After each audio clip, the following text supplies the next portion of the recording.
It goes without saying that classes in vanilla were not made equally. Yes, every class will have its moment in the spotlight, but when you crunch down the numbers, there are some very clear winners and losers. And trust me, removing the buff and debuff limit will not suddenly make your meme spec or any other class that isn't a warrior suddenly an S or A tier class. Actually, you ask anyone who played Season of Mastery, they will tell you that, if anything, it made warriors even more powerful because they will be able to use more consumables and they won't lose their deep wounds as often, and the hybrid casters will get oomed even faster. Which brings me to the first class on this list, which to nobody's surprise is the warrior. If classes in vanilla were characters in the Marvel universe, the warrior is Thanos and every other class is Pepper Potts. I have to break your neck. It's just the way it is. I'm just a messenger.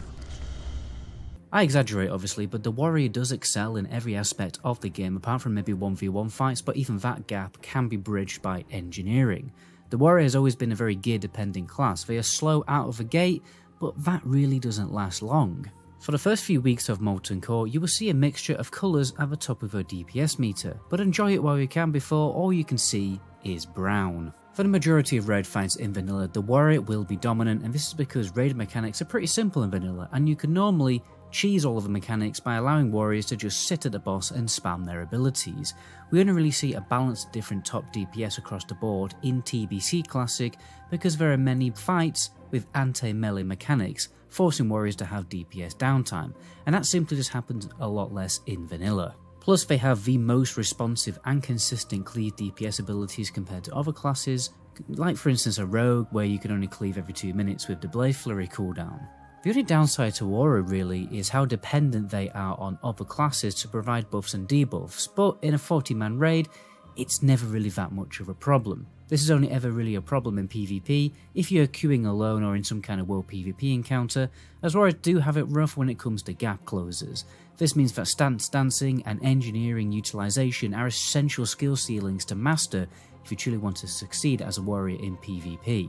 But once a warrior has support in PvP for pre-made honor farming groups for instance, then they quickly become one of the strongest classes yet again, without really requiring that much skill to be honest. You really cannot go wrong with a warrior in vanilla WoW. By the way guys, by far the fastest way to level up in Fresh Classic is going to be using a high quality leveling guide made by the world record holding speed levelers in the game. If you don't believe me, when Fresh Classic launches you can try out the Rested XP leveling guide free all the way up until level 30. It's right now on Curse clients, and if you're thinking about buying the full guide, be sure to use my link in the description for a little cheeky discount.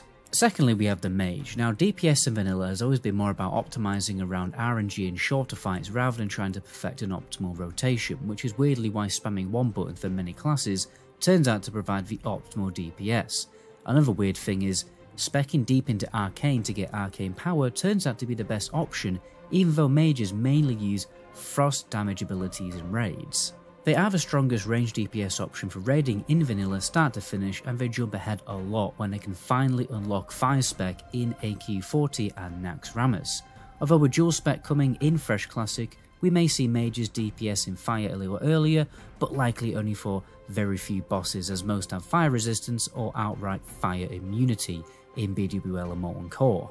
In vanilla they are by far the best AoE farmers for leveling and open world gold farming, providing you're not playing on a server launch, and they can get to max level much earlier than other classes and have access to the highest potential gold per hour gold farms. They have the best convenience and quality of life abilities to them, with the ability to portal around the world and create their own food and water. It's honestly quite hard to play a mage and then play another class in vanilla, purely because of how useful portals are in world travel, where it takes a long time to get around.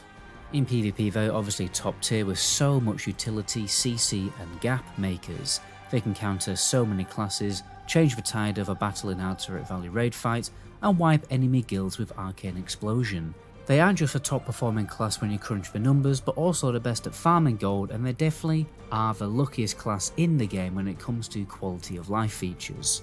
Now guys, if you're looking for a weapon progression guide for leveling up in Classic WoW, I have a really good one on a Google Drive spreadsheet for you. All you gotta do is subscribe to the channel, go to my channel page after subscribing, and you will see the guide right there.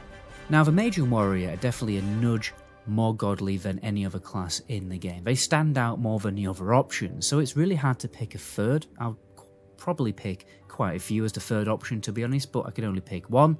But when you consider their leveling speed, top mid-tier DPS, top performance in PvP, and their ability to solo instances for gold, the Warlock would be my third pick. Warlocks are unstoppable when leveling, mainly because they can just grant themselves mana with life tap and then return the HP they lose very easily with drained health, not to mention how they have a pet to soak up all the damage.